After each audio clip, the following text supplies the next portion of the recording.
to the computer. I think so. In progress. Recording in progress. Here we are. In Back progress. in action. Wesley and Yeah. Jeremiah bantering with beards. And Jeremiah's got a fuller beard this time. That's right. We had to wait to record the next episode until the beard came back a little bit. Yeah, it's part of the Constitution that we're coming up with. There will be a Constitution for bearded banter, guests included. Hmm.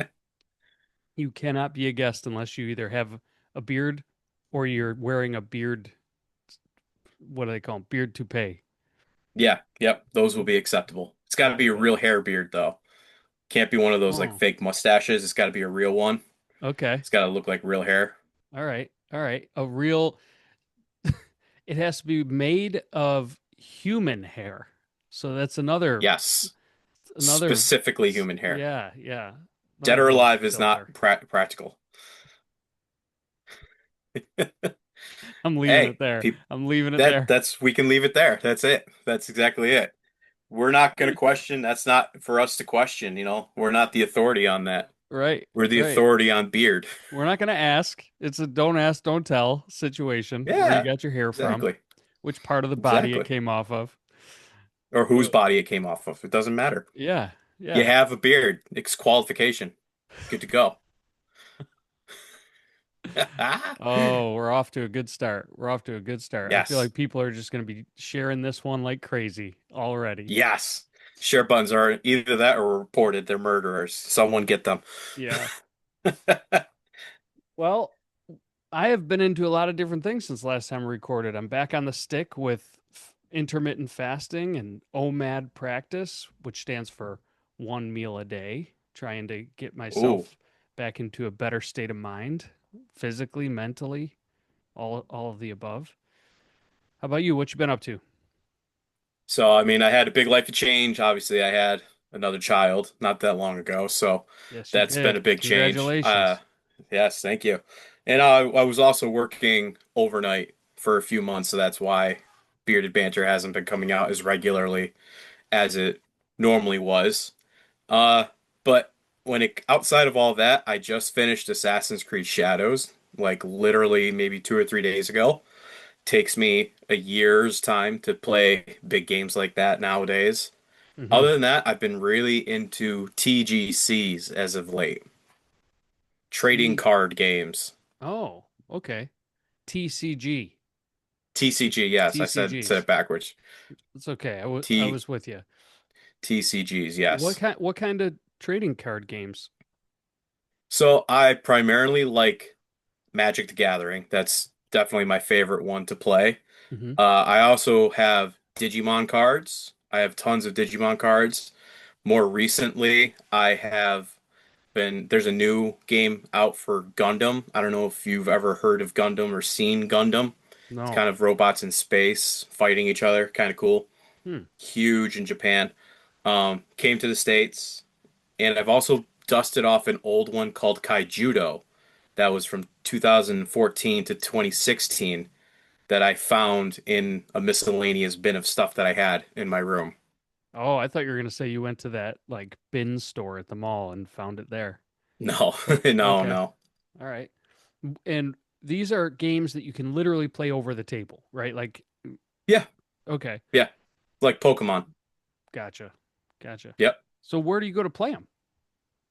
I don't go anywhere to play them, so I have a few friends of mine that are really big into these card games, Hmm. and we'll kind of go over to each other's houses and play them. Okay. More often than not, my brother-in-law, he'll come over, and he's a big Magic the Gathering player, has been all of his life. We'll play games of Magic together in our kitchen every now and again, but that's mostly the bulk of it. Other than that, I've been playing a lot of the online companion apps that these games have, so that way I can like still stay relevant with what's new with rules and card bans and all that stuff. Hmm. Hmm. The only thing I know about, and I don't even know if they were playing Magic, but it was Magic the Gathering, is I see this reel float through my social media every once in a while about where this guy is just losing his mind and he ends up like flipping the table with all the stuff on it and just goes Is it a really, crazy. really big guy Yeah, by yeah. chance? Have you That's seen Boogie that one? 2988. It's Boogie 2988, yeah. Okay. That's an old YouTube. That is a complete bit, but it's so funny because it does happen. I've Oh, seen things like that happen. That things like that absolutely happen. okay. Well, I they did a good job playing that one up because I thought he was Yeah. really lit up over it. I thought it was all Yeah. Nope, that was a got bit. me. That's a character that he plays. Yeah. Oh. Yeah. That kind of makes it even more funny for me. Now I want to go back and watch it. That's Yeah. funny. It's good acting, I think. Yeah. What's his name? Boog Boogie 2988. Boogie 2988. All right, I gotta Yeah. check that out. He's one of the OG YouTubers that were on the platform that really helped to bring it to where it is today. Okay. And is he was am I right? Was he playing Magic the Gathering? Yeah, yeah, he was playing Okay. Magic the Gathering. He is one of those, as far as I know of him, which is just through the internet. He spent unspeakable amounts of dollars on cards for Hmm. Magic the Gathering, and it's very easy to these days. Buying trading cards is just as expensive and can get as pricey as any other hobby out Hmm. there, and especially these days, it can get way more expensive than what it needs to be because of the scalper problems that are arising across the country, especially with Pokémon. It's kind of a very, very sad situation, but it can get very expensive nonetheless. Hmm. How do you scalp Pokemon cards? How do you Oh, scalp TCG oh. cards? So I don't want to, if anyone hears this and takes offense to it, I apologize. Because there are some cases where it's almost necessary, but not really. So just like anything else out there, it can be tracked. Shipments can be tracked. Where the vendors go are tracked.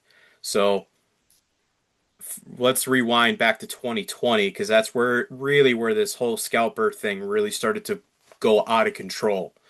2020, we're all locked up indoors. People Hmm. started to really dig through their stuff, spring cleaning. Oh, hey, look, my Pokemon cards, my Magic cards, my sports cards, and that kind of reignited a passion, which is Okay. wonderful. That's Yeah. wonderful. But what had happened is everybody did that. So everybody flooded the stores to go get them. And it became very hard to get cards. And the demand was so high, they couldn't keep up with supply. And there were times at Target when I was opening that I would have to line these guys up at the front door before store opening. And I'm not talking like maybe two or three. I'm talking like 15, 20, 25, even in some cases up to 50 people are waiting outside just to get cards. Now, is that because going back to the tracking number thing, like they're paying attention to what when the delivery is going to happen and what type of delivery that store is going to get, and so they're Yep, showing up they there because they know there's good cards inside. they know that there's going to be cards inside of some sort. Yeah. Okay. There have been reports of and arrests and massive problems. Oh yeah, dude, it gets deep. It gets deep over trading cards. And that's why it's sad because they're trading cards. It's supposed to be Yeah. fun, Yeah. lighthearted. But I mean, people have been arrested. People have had to get restraining orders. The guy that was doing it for my area, for my particular store that I worked at, he had to stop coming altogether. They stopped sending him to the store, period, and they would ship it overnight in a box, in a secured lock box on random days of the week because it was that bad. Because there Wow. were people be waiting in the parking lot at 12 o'clock at night, waiting Oh, to for that jump the vendor to guy. show up. Not even to jump the guy, just to get there first. And as Oh, he's stocking the shelves, they would just swarm him. And before he even has a chance to put him on the shelf, that they'd be gone. wow. So what ended up happening is that Target had to put them all behind their guest services counters. If you go to Targets today, they still do it.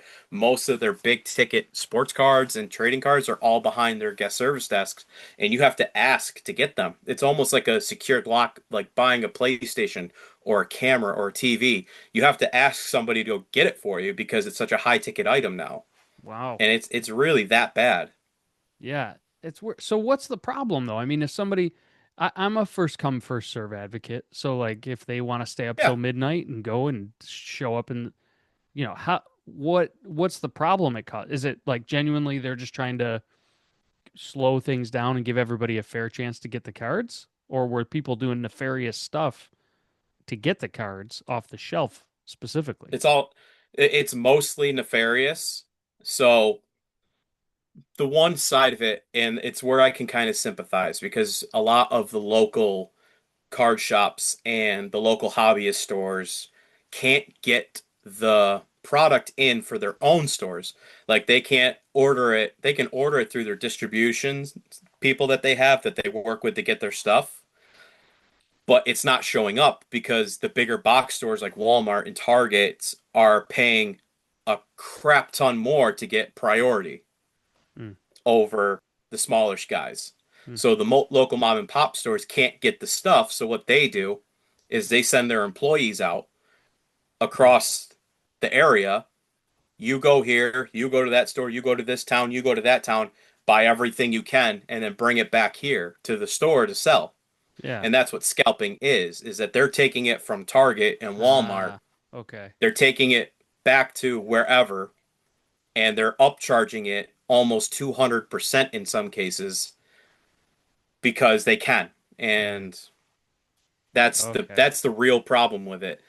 Even now, like not that long ago, maybe a week ago, I was in Walmart in one of the Walmarts in the area, and there was a line of 15 people, and the vendor was in, they had a security detail there, and the person was stocking the shelves up with cards, and there were people lined up waiting for them to give the go just to go get them in Walmart.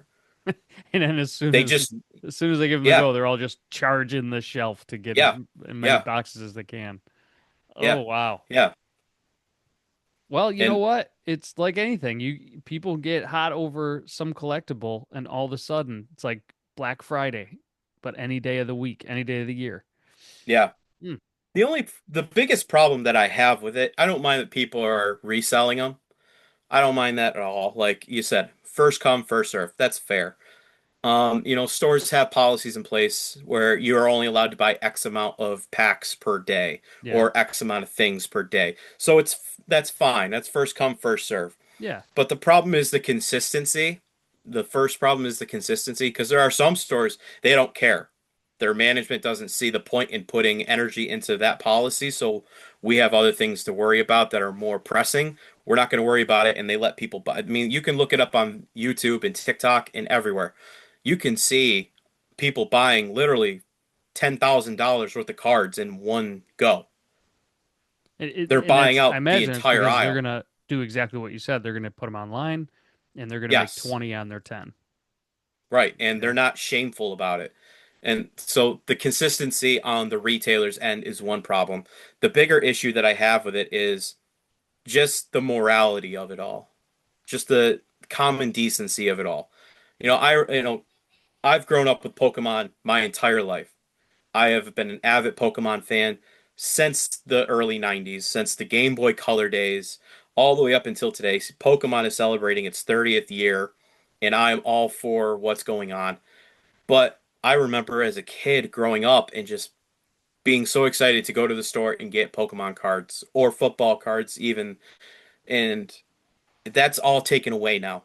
You Mhm. can't do that no more because nine times out of 10, you get to the store and for your common everyday person or your common everyday family, they're not waiting for the vent. They got other things to worry about. They're not waiting for the vendor and going to be there as soon as the cards go on sale and try to fight everybody like it's Black Friday every day of the week. They got Mhm. more things to worry about. Yeah.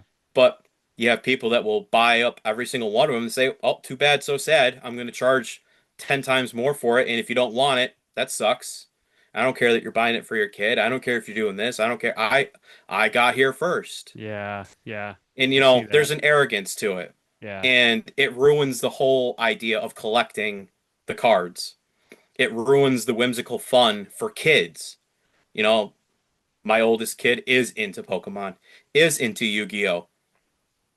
It's tough to buy cards. It is very tough to come Mm. across a decent aisle of cards or a decent pack.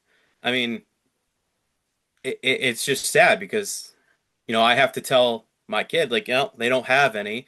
Meanwhile, the guy ahead of me is walking out with a whole cart full of them, and and that's happened where we'll look for a pack and there's a guy in front of us and he's got the entire cart just full, literally 200, 300 packs of Pokemon cards in his cart. And my kid is blatantly asking, "Hey, where are the other ones?" Right. And I have to tell him they're all gone because Joe Schmo over there can't share. You know, Yeah. you know, Yeah. it's a And bad look. yeah, so there's a like you're saying the morality of it, but to me that sounds like almost like it's in there, but it's like an ethic. It's like a yeah, like the purpose these cards exist. Like there's a some people are using them and the purpose for grabbing hold of those cards is not necessarily to play them as much as it is to make uh to make a profit on them. So if the Yeah, purpose is aligned, the ethic is aligned for why the cards exist, then people are taking what they need only and leaving the rest for the purpose of people being able to play them. Like the young ones just getting into the game, or at least just kind of portioning themselves according to that ethic. But if you don't have right. that shared ethic, then it's kind of like you're going to see that. You're going to see that Yeah, unfortunate circumstance. Now, I mean, even calling it unfortunate, I'm kind of judging it according to the ethic that you're laying down. But right. it's capitalism, right? And I don't, Absolutely. It's a double-edged sword, 100%, Yeah, it's very much a tough situation to try to navigate yeah, because you're not going to be able to you're not that's why I put a lot more blame on the distribution centers and the companies that make the cards and the retailers who sell the cards. right. Going You're back to like like what I only said, letting the you buy consistency. so many. Yeah, Right, the consistency. It's okay that people want to collect them all. I'm okay even with people reselling them if they don't get cards that they like. Whatever, that's fine. There's just a difference between a real collector who sees the value in enjoyment of just opening a pack and the mystery of what will I get this time, yeah, or yeah. as opposed to a guy who's going to the store and says, "Oh, I know that this box has a 1 in 100 chance of having this card, and if I get this card, I can make X amount of dollars on it." And they only see it for the monetary value. Hmm. And collecting, no matter what realm it is, sports, war memorabilia, whatever you collect, it should be for collecting for the sake of the fun, the enjoyment, because it means something to you. Sure, is it nice to make some money off of it every now and again? Of course. But I think it's more fun to buy a pack of cards and not know what I'm getting and then be pleasantly surprised that, oh man, I got this wicked awesome card. Right, I'm gonna hold right. on to it. Get that I don't surprise. want to know. Yeah, Yeah, yeah. And again, like you were saying, it's different perspectives, deep people's different shared ethics of the whole situation. yeah. And the But I third, also want to say this: whoever that guy was that was in front of you at the store, he needs to show up at your house, give you some cards. If he's watching this you video know, right now, come on, man, come on. But that's kind of what I mean. Like, if you happen to see that there's a kid coming behind Right. you with his dad or his mom or whatever looking for a pack of cards and you have them all, is it going to hurt you to give up a couple of packs to that kid? No, it's not. Don't be so gluttonously greedy about it. You Mm, know, gluttony. that's the big term is the Yeah, gluttony and the greed of it all. yeah. The third problem that I have is that some of these resellers will get to the point where they won't even keep the quote unquote garbage cards, the cards that aren't worth nothing. I can tell you from personal experience on 4 separate occasions at 4 different retail stores, we have found Pokemon cards in the trash. Oh, just like they're opening them Just and tossing the. they're opening them, they take out the good ones that are worth something, they'll throw away the rest of them. Mm, That makes me mad. Like, one, why would you throw your money away like that? In just in general, even if they're worth nothing, yeah. put them in a box, in a book or something. Give them to a neighbor kid that you Right. know that likes Pokemon. Right. Take Do them to the better. rest. Just be better. Yeah. Take them to the local, you know, Take them to a local card shop. They'll yeah, take take them, them somewhere. you know? Right. Yeah. Absolutely. And that's what kills me. It's supposed to be fun. It's supposed to be an enjoyable experience and somewhat stressful in cases when you're trying to pull a good card, sure. But the adults of the kids of the 90s and the people who enjoyed that stuff in the 90s are now grown up and they have the capital and the means to do it all and they forgot what it was to struggle almost. Mm, They forgot what it was to be unable to get all this stuff, so they just rack in as much as they want. yeah. And it's a very if sticky situation to say the least. Yeah, more so than I would have expected. Just thinking about it, I think I have a pretty novice perspective of the the card.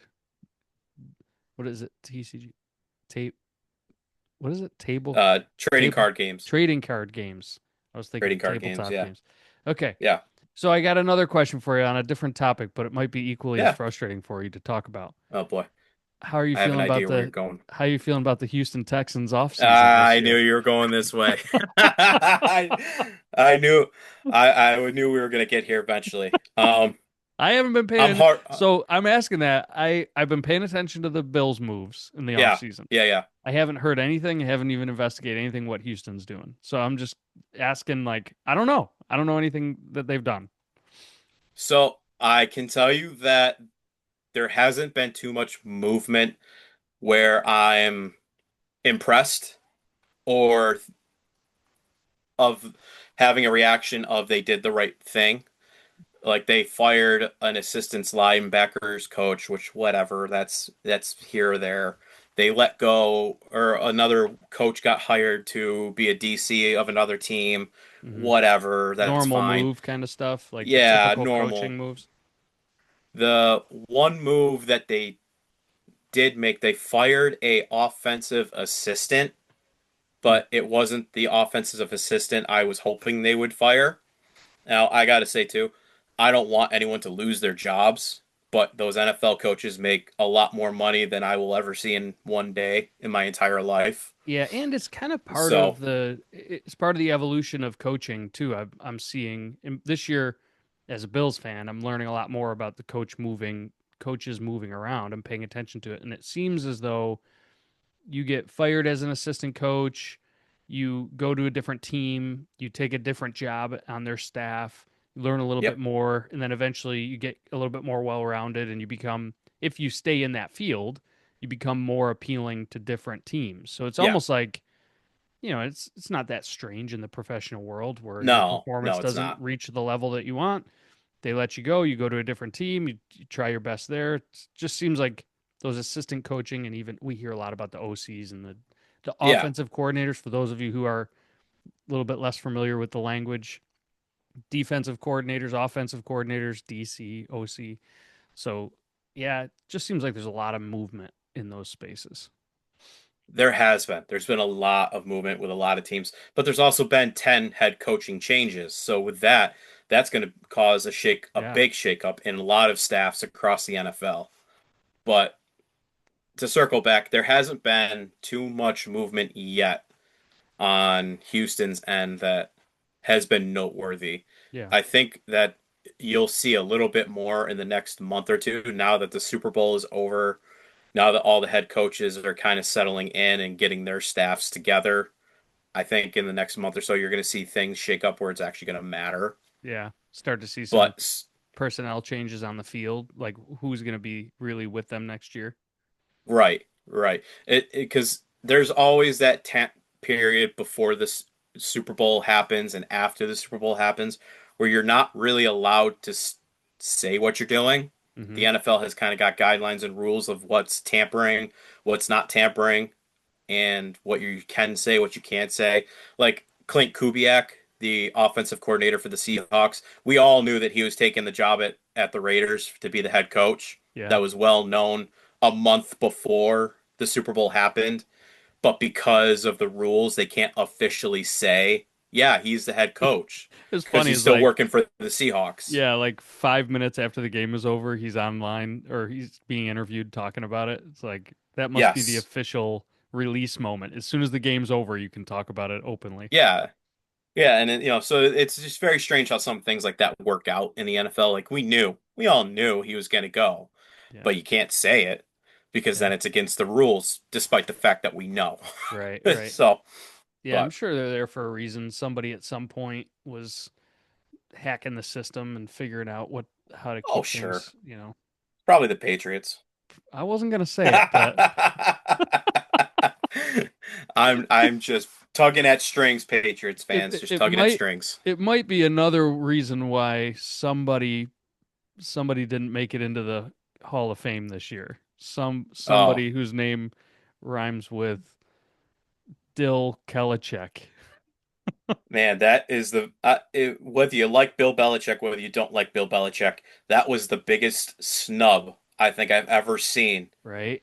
in NFL history. I mean, Yeah, makes you that, scratch your that's head. just so crazy. But I did hear a pretty good explanation for it. One commentator said that it was it part of the reason was because there was a the last chance for others to get in was this year. So there was such a good reason for them to vote for them, that last class, last chance opportunity for them to get in. And they knew Belichick was going to have more opportunities. So they basically just chose because they knew this was going to be the last chance to get this class in. Um, it was that more than it was that Belichick didn't deserve it, you know? So It's just tough. It's a hard sell. yeah, I mean, how do you tell how can you sit there and tell the greatest coach of all time that you didn't make it into the Hall of Fame because of a guy that did half of what you did? yeah, Not to yeah, take away from any of those players, because all those players that got in had excellent careers, yeah. very outstanding players. Luke Hmm. Kuechly, oh, prime Luke Kuechly was an animal. Yeah. Loved watching Luke Kuechly. I loved his It highlights, was Larry man. Fitz. Yes, wasn't it Yeah. Larry Fitzgerald? Didn't he get in this year too? I think so. He I was can't one of remember the them. whole class, Was it? but it's Uh, yeah, it's a tough sell. It's a yeah, very tough sell. yeah, yeah. It was a lot of talk at the end of the season. A lot of talk about Belichick and why or why not he would get in. Um, as a Bills fan, I'd be perfectly happy if he never got in. Yeah, Although well, he deserves it, obviously. yeah, So it's gonna happen. Him and Robert yeah, Kraft are gonna get in. There's just no way around that. yeah, There's no way around it. They're gonna be in the Hall of Fame. They're going to be. they are. They But are. but Well, we'll see so what happens. yeah, it that Houston defense this year, man, they were rocking. They were rocking. I thought they So, had it. you know, it's I watched the Super Bowl in depressed mode because let's give all credit to Mike Vrabel and Drake May and Josh McDaniels and the Patriots team. They went from the bottom all the way to the literal top, Hmm. and they should not be slighted for anything about their schedule or anything. I understand. I know their schedule was weak and a lot of things played into their favor, but I was watching the Super Bowl just sitting there thinking, man, our defense would have given Sam Darnold a lot more trouble, a Mm, lot more a lot more disarray than what yeah, that Patriots defense did. yeah, and they did. And They did pretty good man, though. They did pretty They good. did pretty good. They did pretty good. Yeah, They did do pretty good, but you let them score 30 points in that game.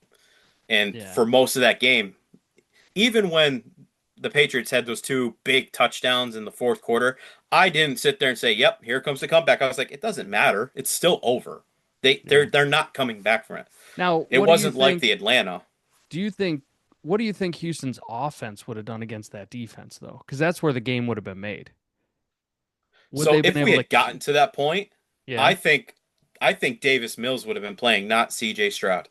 I think they would have Mm, benched C.J. Stroud and put Davis Mills in to run that offense. okay. Is he? 110%. Do you think that's a game plan for next year? No, No. absolutely not. Okay. So Stroud's No. still the guy. Stroud has got to be the guy. He's got to be. Hmm. Okay. Davis Mills is a as serviceable as a backup quarterback could ever be. Is he a franchise quarterback that can take you that? No, Davis Mills is not. So why But why would they have put him in over Stroud then? because of how bad Stroud was playing, Okay. Stroud was the reason we lost the game to the Patriots. Right. There's no other. I'm not going to sit there and blame coaching. I'm not going to blame the defense. I'm not blaming the offensive line, the wide receivers. I am putting every bit of that loss on CJ Stroud. He played scared from the first snap all the way to the end. He played scared. Yeah. He played like someone who has never played in a big time game ever. It's weird. Now, is it because of the coaching? Is that because of things that were going on in the locker room? We're never going to know. It's a possibility. But the thing that stands out to me the most, and it comes back to answer your question a little bit earlier, um, when CJ would have bad plays, normally you would see the offensive coordinator or at least the quarterback's coach come up, sit down with their quarterback, and talk them through it. Hype them up, get them out of their own way, get them back on track. Like, don't worry about it. Next play up. We got another play. You got another down to play. It's all good. Every single time they panned over to CJ after those bad plays, he'd be alone on the bench. He'd be alone. He'd be by himself. Hmm. But again, is that because he was refusing the help or because the coaches weren't coming over and trying to settle him down? Right. But Gerard Johnson is our quarterback's coach. He's been there since D'Amico got hired, and I think it's time for him to go. Hmm. I think it's time for Gerard Johnson to find employment elsewhere. Is Not that saying he's a bad coach, is that the but coach that you expected to get fired and didn't? he's one that I'm hoping still will. Okay. I, I was he was actually going to be he interviewed for the Eagles offensive coordinator job, and I was hoping the Eagles would do the job for us and just take him, but that didn't end up happening. Hmm. But you've been there for 3 years. CJ had that stellar first year and has kind of regressed every single year since, both years since. You can't do that. CJ has clearly got the intangibles. He Hmm. has the mental know-how of the game. You got to get somebody in his ears, in his head that is going to challenge him differently. Yeah. Not saying that Gerard Johnson did anything bad or wrong, but it hasn't worked. It's just And it's very chemistry. clearly hasn't Yeah. worked. Exactly. It has so much to do with chemistry in that position of coach to quarterback. That person makes such a big difference. We experienced Right. that in Buffalo with Tom Brady. Oh my gosh, Joe Brady coming in. Yeah. We experienced a lot with Tom Brady, but with Joe Brady coming in and what he did with Josh Allen, and before that, Brian Dable, and the differences between them, and we had a couple other folks step in between there, but it makes such a difference when you have a quarterbacks coach and a quarterback that really vibe together, and Yeah. know what to do and how to do it. So I wonder if somebody else comes in, if there's a different CJ Stroud that shows up next year. Hopefully. Hopefully. So my hope is that what they will do this year in this offseason, get rid of Gerard Johnson, our quarterbacks coach. I'd also like to see them get rid of Ben McDaniels, who is our wide receivers coach and our pass game coordinator. I'd like to see him gone too. They just, in my eyes, Nico Collins has been the only wide receiver to develop, and that's not okay. The other guys are just kind of there, talented. They can do it, have had flashes. We just need different voices in there. Hmm. But if I'm Houston, I'm quarterback proofing this offense as much as I can. I Yeah. will go out there and I will go out in the free agency and get the best offensive line I can with however much I have to spend. I'm going to trade Joe Mixon and let him go and try to somehow get Brees Hall, the Jets running back, who's a Hmm. free agent this year, to try to come to Houston and be a 1-2 punch combo with Woody Marks. I'm going to go out there and get a legitimate, bona fide number one tight end to pair with Schultz and Cade Stover and Brevin Jordan. Schultz is a serviceable veteran. He's not a number one. He's never been a real number one. He's been great. He's not terrible. He's not bad, but he's not an elite. He's just average. Hmm. And we need to get a better tight end in there. And I'm going to tell CJ that we're going to get all the weapons in the world. We're going to get you a line. We're going to spend the world and then some on this offense. Yeah. And we're putting it all on you. Well, yeah, because what you saw in that Patriots game is, and I know you said it earlier, he was playing scared. Well, he had good reason to be playing scared, right? Like they were all over him through that game. So I Yeah, think that there's a good reason to go out and say to him, "Hey, we're going to invest in a solid O line to protect you. We can get you some weapons on the at the tight end, the back, and support other receivers besides Collins to really build up that space." We'll see. We'll see. I'm yeah. excited for the Houston Texans next year. I'm not as excited for the Houston Texans as I am for the Buffalo Bills, but I'm excited to see the next season start up already. How do you feel about the Joe Brady hire? Do you think that it's going to translate into that head coaching role, or do you think he might fizzle out? So yeah, I I know there's I don't know if you've been paying attention, but there was a ton of controversy in Buffalo. I mean it was significant. People are like, Joe Brady was the offensive coordinator. He fired the head coach. How much of a change is it really going to be if the offensive coordinator that Right. was there just steps into the head coach position?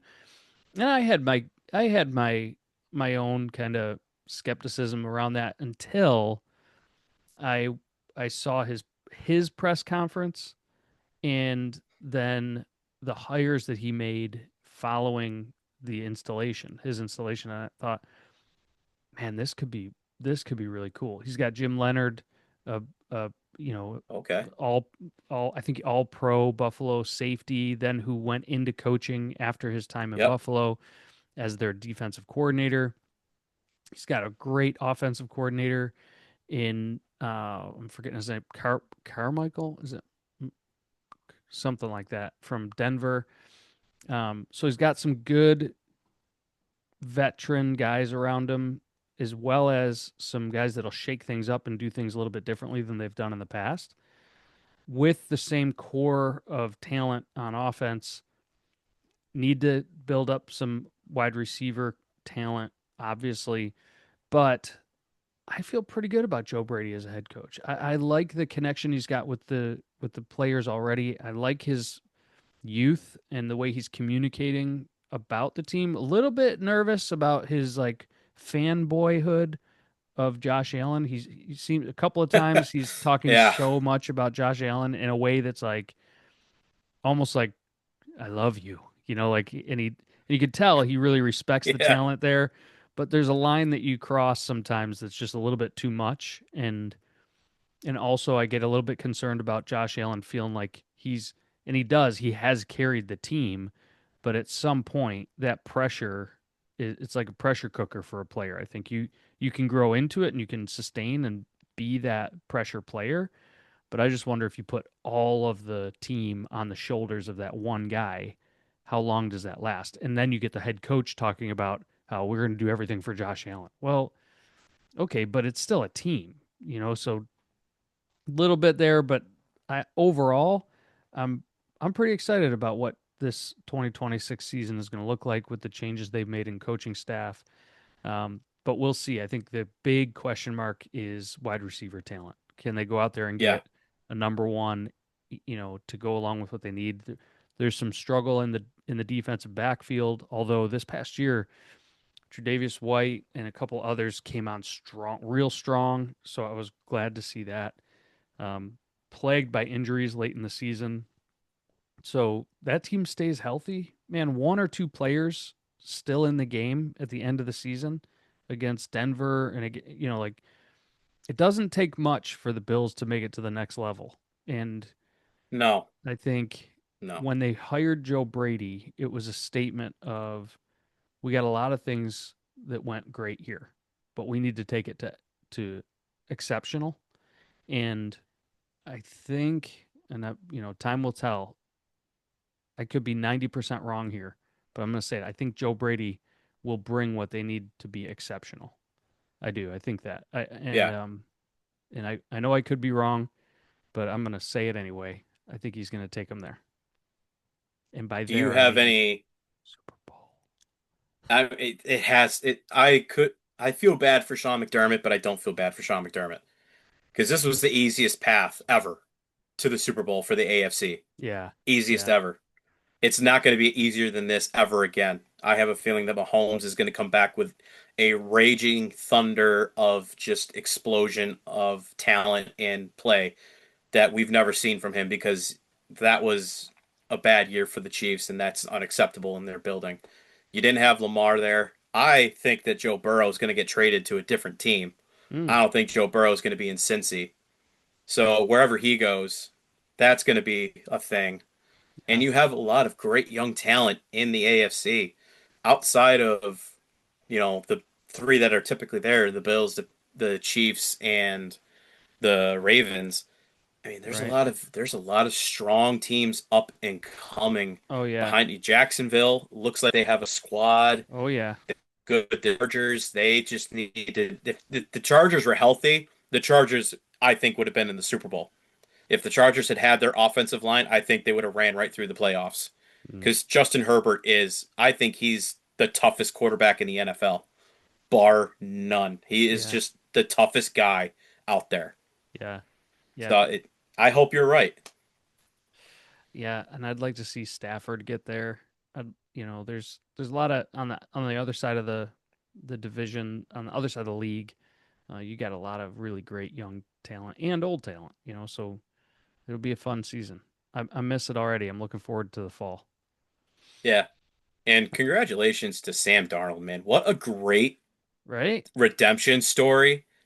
Like, if there's not like we didn't know this already that the Jets and the Panthers were just dumpster fires of organizations and they're ran as such, but the fact that he went from those to seeing ghosts in with the Jets Mm. and poor bad play with the Panthers and being a backup in San Fran to two back-to-back 14-3 seasons and a Super Bowl championship to Yeah. top it all off. Just to really stick it to the rest of the league that like it wasn't me, it was them.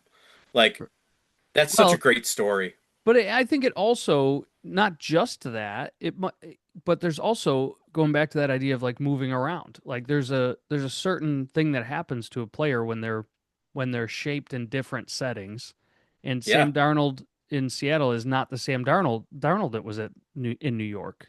So Nope. there's still this element of like, oh man, I've gone through this experience, I've processed this, and now I'm showing up more mature. I'm showing up with maybe a humility I wouldn't have had before. I don't know the guy, but there's a shaping that Yeah. happens in that I think he would point back and go, yeah, that wasn't my favorite experience in the league, but I learned a lot from it, and I'm Yeah. better for it now than I was then. I mean, Daniel Jones had the same thing. Daniel Jones had a great resurgence up until he got hurt last year, Yeah, or yeah, this past season. And that's a good story for quarterbacks that are looking for a new home this year. And I mean, I'm looking at Kyler Murray and Tua Tagovailoa. They're both going to be traded from Miami and Arizona, respectively. yeah. And they might be the next two guys to be like, have that resurgence and like, holy cow, we thought these guys were done for, and here they are, Hmm. surging right back into relevancy. Yeah. It's a good time for quarterbacks who need that. I would love to see Tua have some huge success. That would be great. Speaking of comeback stories, seems like such a good guy, and he's been Yeah, just had so many setbacks, some of his own making, some of none of his own making. So it's like, yeah, it'd be cool. All right, man, another good episode here. I think we've talked it out. We've talked it out. We'll come back soon sometime, and maybe we'll yes. talk a little bit more about football. Maybe we won't, but either way, we'll The banter. Olympics are happening. Oh, We should banter about the Olympics we gotta and do it. Yeah, the I gotta hockey that's going on there. I The gotta watch some. fantastic hockey, especially from the women. USA women are on a record-setting pace right now. Okay. I If gotta you check if that out. I'm gonna I check it out. encourage everybody to check out the women's hockey team for the United States because they're dominant beyond dominant. Hmm. No one stands in their way. Canada doesn't stand a chance. Did you see the heat in the curling event between Canada and Sweden? Yes. Yeah. Yes.